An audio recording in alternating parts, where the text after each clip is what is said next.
Assalamualaikum warahmatullahi wabarakatuh. Oke, di sini sebelumnya perkenalkan nama saya Nabil Isa Muyasar dari jurusan Teknologi Rekayasa Otomasi angkatan 24 dari Sekolah Vokasi Universitas Diponegoro. Nah, di sini saya akan menjelaskan tentang praktikum sistem embedded atau sistem tertanam microcontroller yang ketiga yaitu tentang interrupt.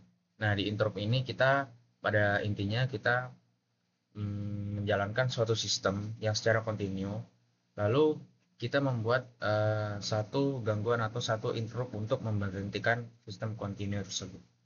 Kita lanjut. Nah, interrupt itu apa sih? Definisinya yaitu mekanisme yang memungkinkan microcontroller menanggapi peristiwa eksternal seperti tekanan tombol secara instan tanpa harus mengecek status pin secara terus-menerus di dalam loop. Jadi intinya seperti ada interupsi atau ada pemberhentian atau ada state yang muncul secara tiba-tiba di dalam suatu kondisi kontinu. Lalu analoginya itu seperti menerima telepon ya, saat sedang membaca buku. Anda berhenti sejenak menjawab telepon, lalu kembali membaca baris saya. Keuntungannya itu ada efisiensi daya, respon cepat, dan kode yang lebih bersih. Jadi kalau interrupt itu kan kita hanya meresponnya kalau ada ibaratnya triggernya seperti itu. Next. Nah, di sini kita interrupt tidak hanya menginterrupt antara button dengan LED. Jadi kita menggunakan indikator OLED dan sensor DHT22. Nah, untuk indikator OLED ini kita untuk menampilkan semisal di satu sistem LED dan button dan OLED. Nah, di OLED ini menampilkan kalau LED ini semisal kita buat sistemnya continue, dia nyala terus-menerus. Nah, lalu saat kita tekan buttonnya, dia muncul interrupt di OLED-nya seperti itu. Muncul kondisi atau sistem state yang berbeda, muncul loop yang berbeda seperti itu. Lalu di sini ada DHT22 ini untuk mengukur suhu dan grafiknya bisa ditampilkan atau nilai suhunya, set point dan lain-lain bisa ditampilkan di OLED. Lalu untuk meresetnya kita menggunakan button. Oke, kita lanjut untuk penjelasan di program dan bagaimana cara menguploadnya di platform melalui platform I/O, menguploadnya ke ISP dan STM32. Oke, kita lanjut aja ke penjelasan programnya. Oke, saya akan menjelaskan sekarang di bagian program yang pertama itu ada modul 1 ISP OLED. Nah, sini kita review ya. Sini kita menggunakan include Arduino karena firmware ISP kan dia pakainya Arduino IDE. Terus ini ada Fruit, library-nya di sini ada Fruit. Lalu ada wire.h juga.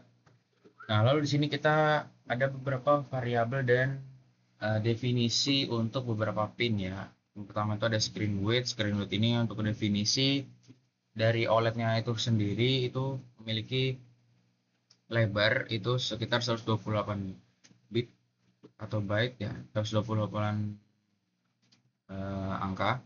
Lalu define yang kedua itu ada tinggi dari screen OLED-nya itu sekitar 64 byte, 64 bit. Lalu ada OLED reset-nya itu -1. Lalu di sini ada define button pin, button nih untuk push buttonnya itu 19, pin 19 dan LED-nya ada di pin 12. Lalu sini ada active duration. Nah, di sini kita membuat ada dua fungsi loop yaitu active duration dan idle. Nah, active ini dia selama mode aktif itu push button bisa menginterrupt LED seperti itu. Nah, tapi ketika sudah berganti ke mode idle selama 15 detik itu push button tidak bisa menginterrupt LED sama sekali seperti itu. Nah, sini kita definisikan untuk variabel-variabelnya, lalu di sini kita panggil yang utama di sini ada void setupnya. Kita pakai serial BG-nya 115.200 untuk baud rate. Lalu di sini ada pin modenya, LED-nya output, button pinnya input, pull up. Apa input pull up? Karena kita mau saat mode aktif dia interruptnya itu sebagai mematikan LED seperti itu. Nah, lalu sini ada display untuk LCD OLED-nya seperti itu, settingannya seperti ini. Lalu dari sini void loop-nya juga yang atau yang penting di situ ya. Ini ada unsigned long, now, meals. Nah, ini untuk waktunya, waktu untuk variable active mode tadi. Nah, di sini active mode. Lalu di sini dijelaskan kalau active mode sini bisa membaca button pin seperti itu. Nah, lalu di sini kalau ada active duration ini pergantian ke idle mode. Nah, di sini idle mode tidak bisa button tidak bisa menginterrupt LED. Jadi dia LED selalu on, LED pinnya selalu high seperti itu. Kemudian ada modul kedua yaitu saya buka dulu. Ada ESP OLED variasi. Sini variasinya yaitu saya menambahkan variasinya kita menggunakan DHT22 ya. Di sini. Bentar.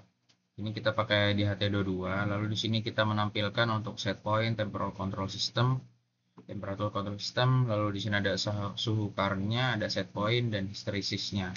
Lalu ada LED state seperti itu. Nah, kalau suhunya kira-kira sudah mencapai set point, maka LED state-nya akan on seperti itu.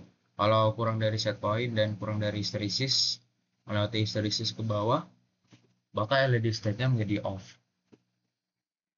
Seperti itu. Lalu di sini juga kita pakai serial baud rate-nya 115.000. Di sini ada display untuk OLED-nya. Lalu di sini ada last debounce time untuk terakhir kali button ditekan seperti itu. Nah, di sini juga ada current temperatur sama dengan temperatur yang terdeteksi seperti itu. Lalu kita review ke project yang selanjutnya. Itu ada modul 1 STM32 OLED sama seperti ESP. Kita buka dulu. Nah, di sini dia sama seperti ESP ya cara kerjanya ya. Cuman bedanya kita memakai STM32 seperti itu. Sini kita pakainya STM32. Nah, seperti ini. Kita tinggal menyesuaikan firmware-nya saja seperti itu.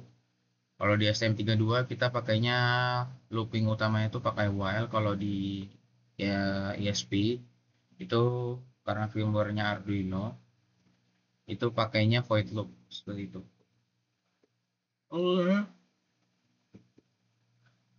Sini untuk variabel GPIO-nya, sini ada GPIO pin reset dan lain-lain. Sini ada idle duration, lalu active duration juga yang mengatur active duration selama 10 detik dan idle selama 15 detik. Nah, di sini ada pengaturan untuk GPIO-nya masing-masing. Ada GPIO pin 3 di sini, lalu pin 2, lalu static void-nya. Itu lalu kita bahas ada lagi yaitu STM32 OLED variasi untuk DHT22. Sini kita lihat juga sama seperti sebelumnya, cuman kita di sini ini variasi STM-nya tidak pakai DHT22. Di sini variasi STM-nya cuman LED ya. LED state-nya kita ada 3 LED state. Jadi saat mode aktif menghidupkan bulu LED, lalu kalau sudah mode idle tidak bisa menginterrupt button. Ini kita memakai 3 LED aktif dan idle. Ya seperti itu. Lalu di sini ada juga yang DHT22 variasi. Sini adalah variasi dari sebelumnya. Ini DHT22 yang kita modif lagi seperti itu. Nah, di sini bisa dilihat ya sama seperti yang tadi, cuman di sini ini terbalik yang sini Dia cuman idle dan active duration saja, tidak ada DHT yang tadi ya. Berarti yang ini terbalik seperti itu. Oke, sepertinya itu saja untuk review dari program dan untuk cara menguploadnya. Oh ya, saya kasih tahu untuk cara menguploadnya. Itu pertama di sini kita lihat di toolbar bawah, kita bisa build projectnya dahulu sebelum menguploadnya. Nah, seperti ini. Kita build.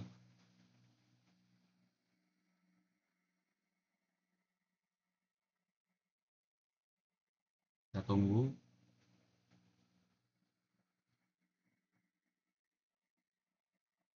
Nah, di sini sudah berhasil ya terbuild seperti ini. Nah, nanti langsung bisa diupload. Karena saya tidak memiliki boardnya, saya tidak bisa menguploadnya seperti itu. Tapi tidak apa-apa, yang penting kita sudah bisa membuildnya. Nah, ini untuk SP, kita coba contoh untuk build di STM32. Bebas yang mana aja ya. Kita coba build di program STM32 ini. Kita tunggu dulu untuk platform IO-nya activation ekstensi. Nah, di sini sudah. Di sini ternyata loading ya. Nah, sini karena internetnya. Coba kita ganti ke modul yang lain. Ini. Maka dia akan sama.